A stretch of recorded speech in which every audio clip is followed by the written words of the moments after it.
Hayya assalamu alaikum warahmatullahi wabarakatuh. Harallee deebi'eetiin jira ashama akkam ooltan isiniin jedha. Gaafii kaleessa lammaffaa irratti kan argamu gaafii afuraffaa mobaayila keenya akka inni dafee waan tokko nuuf banu yookiin irraa deebi'uuf fayyadamuudhaaf akkamitti fayyadamuu dandeenya kan jedhu, akka baatirii nuuf qusatu yeroo cufnee bannu akka dafee banamu, waan tokko keessa galuudhaaf akka dafnee keessa gallu, keessaa ba'uudhaafis akka dafnee keessaa baanuuf jechuudha. Haala gabaabaadhaan karaa salphaadhaan mobaayiluma keenya irratti sirreessuudha dandeenya jechuudha. Kana booda mobaayilli keenya dafee irraan deebi'uu ni dhadhaabbataa waan jedhu dhiisuu danda'a jechuudha. Kanaaf sitingii keessa galtan jechuudha. Jalqaba sitingii keessan keessa galtanii, sitingii namni hin beekne hin jiru, mobaayila kamirraa'uu jira jechuudha. Sitingiin isa kana sitingii keessa galtan jalqaba. Okay, sana booda akkatti ol harkistan jechuudha. Mobaayila keessan gama jalaati gama oliitti ol harkistu jechuudha. Jeneraal jedhee yoo jeneraal irra jiraate ol ka jedhu dhageessitanii, yoo barbaaddan ammootuyyuu moor ka jedhu dhageessitan. Mobaayil tokko moor jedhee qaba. Amma fakkeenyaaf gama gadiitti bakka arguu jirtan kana jechuudha. About phone ka jedhu kana mobaayila tokko irratti ammootu about device jedhee jechuudha. Bakki kun bakka kana keessa galtan jechuudha. Okay, inni kun ammootuyyuu uumamaan mobaayila hundarra hin jiru jechuudha. Wanni kun developer option ka jedhu kun hin jiru jechuudha. Akka isin mul'atu jiru kanatti isa kana argachuudhaaf mobaayilli tokko garuu ni qaba. Warri hin qabne isa kana argachuudhaaf developer option ka jedhu kana ay keessa galtan jechuudha.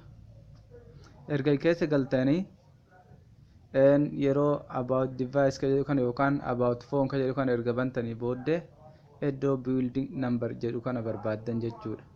Yookiin gama gadii kana argachuu dandeessanii yookiin ammoo gubbarraa argachuu dandeessan. Akka mobaayila keessanitti murteessaan building number ka jedhu kana irratti ni dhooytan. Taraa torba dhooytan jechuudha. Yeroo isin hoggu torba dhooytan akkasitti walirra need to your already naan jechuun jira. Waan duraan keessaa qabuuf waan gabbuusee jiruuf naa bu'ee jira. Kanaaf warri hin qabne yeroo hogguu torba tuutan isiniif ba'ee jira jechuudha. Developer option ka jedhu sun. Kanaaf amma developer option kana keessa galla jechuudha.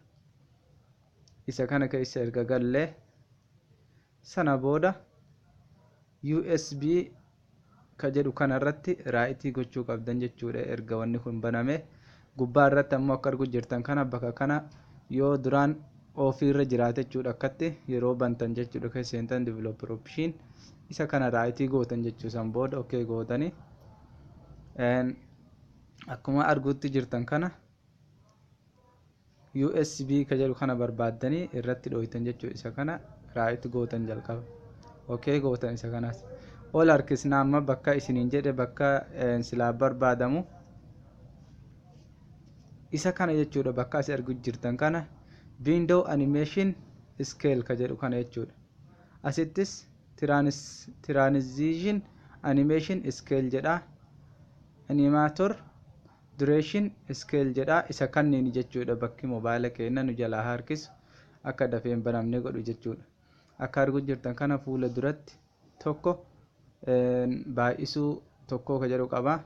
Kunis asis tokko baay'isuu qaba. Kunis tokko baay'isuu qaba.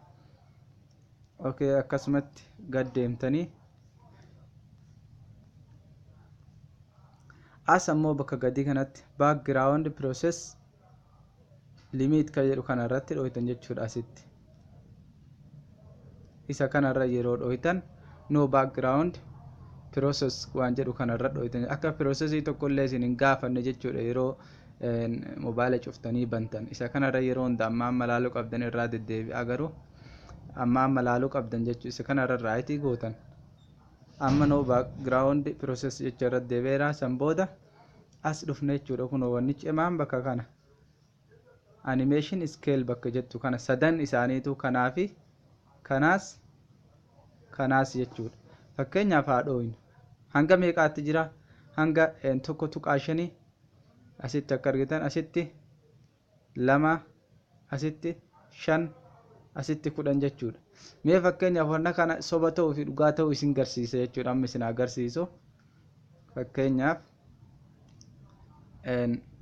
tokko tuqaa shan irra haa deebisnu hunda isaatuyyuu. Kanaas tokko tuqaa shan laala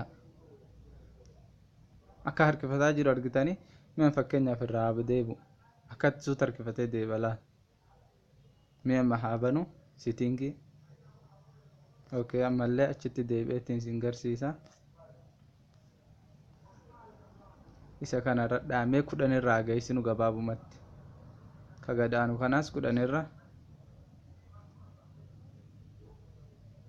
ka arguu jirtan kana kun oolaa hanga inni ture argitanii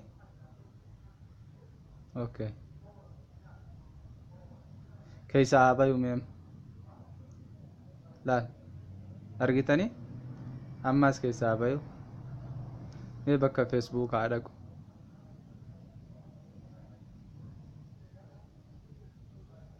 naaf baneera hangam takka tura maashaallah namni kana laalee sirreeffachuu ni danda'a jechuudha haaluma salphaadhaan. Ammas sitingitti haa deebinu sin garsiisa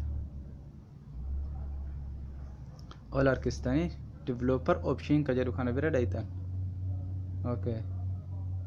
akka ta'in itti harkifata jiru argu jirtaniimi mee amma haa gadi buusuu irraa 10 irra tureemi kara 5tti haa gad deebisu wayyaa deema laal argite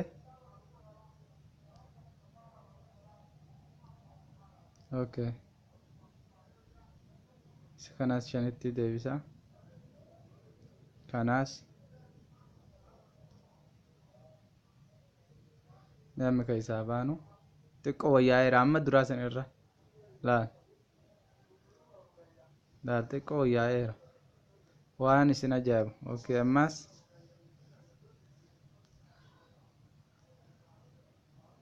ammas meeqatti haa deebifnu guutumaan mee tokkotti haa deebisu bakka reefuutti dura tokko irra ture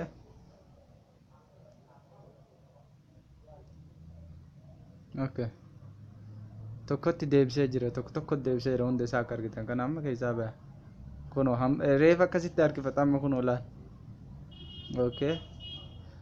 kanamaa'uu jechuudha tokkoo kanaa miti guutumaan guututti irraa of gochuu qabdan jechuudha isin irraa hin cufaa kunoo fakkeenyaafan akkatti gad harkistanii asitti 0.5 irra jira asitti tokko duraan tokko irra jira jechuudha mobaayilii kee guutumaan guututti of godha isa kana hundaayyuu jechuudha raayit itti godha bakka kanatti naanti qofii raayit naa godha kanaas gad harkiseetiin of godhu akka argu jirtan kan amma kanaas ka sadaffaa gad harkiseeti of godha hunda isaa of godheera mee reef tokkoon hangas banamaa mee amma haalaal irraa deebi'uu isaa osoo hin agarree barreeffama biraa isinii fide jechuudha kunoo duruu keessa isin galchu mee feesbuuk keessaa gal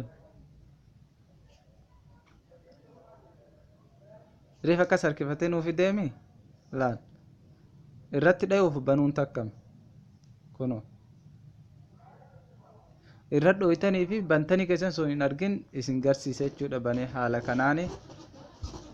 kanaan fayyadamaa mobaayila keessan bakka kana dhaqaa window scale animation ka jedhu kana sadanuyyuu of godha akkasumas background process limit ka jedhu kanas jijjiiraa isa gadii kana jechuudha background process limit ka jedhu kanas no background process ka jedhu irratti jijjiirtan jechuudha yoo duraan maal irra jira fakkeenyaaf duraan inni ammoo standard limit ka jedhu kana irra jira jechuudha isa kana irraa garami jijjiirtu kara no background process ka jedhu kana irra jijjiirtan jechuudha mobaayila keessa yeroo of gootanii bantan dafeef isiniif banama jechuudha akkasumas USB ka jedhu kana raayit gochuu qabdan jechuudha bakka kanatti kanaaf haala kanaanii galatoomaa waan dhageeffattaniif akkasumas follow Facebook kiyya godhaa akkasumas YouTube yoo barbaaddan chaaneela YouTube kiyya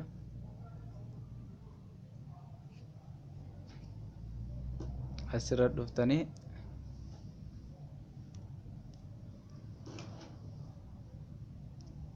akkatti isiniif fide jechuudha isa kana jechuudha mallattoo kanaatu irra jira madda walaabuu ka jedhu kana isa kana maqaan ammoo asii isa argu jirtan kana irra dhayaatee san booddee subscribe godhaa jechuudha. Asirratti subscribe isinii fida warri hin qabne jechuudha.